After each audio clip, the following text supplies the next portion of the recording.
द्या आणि तुमच्या कन्येचा हात आमच्या हाती द्या म्हणतोय. राजकर्ते या प्रचंड सुराने ठरविलेलं केव्हाही अमान्य करणार नाही. मग ऐका, ज्या पाता घोड्याच्या ठिकाणी हे राजकर्त्याने पावले पडले आहेत ती फक्त माझ्या स्वकर्तृत्वावर होय.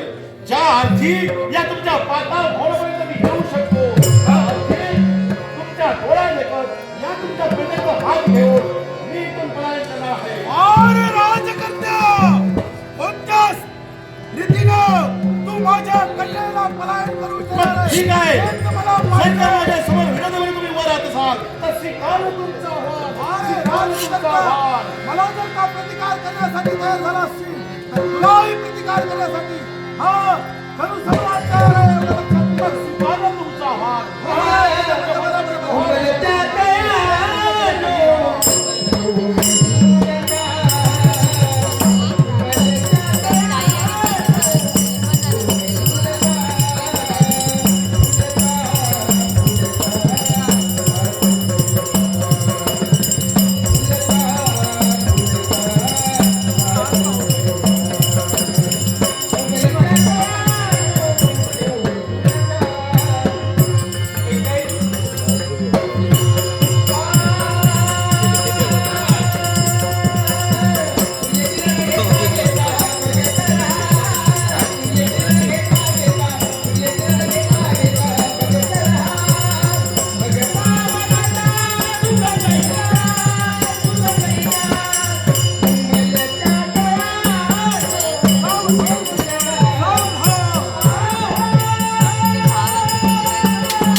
त्या राजकर्त्याला जनसंख्यापासून हे मला वचन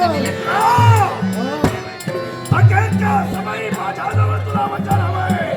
तिला तुला वचन हे रक्तभूमी केल्यापूर्वी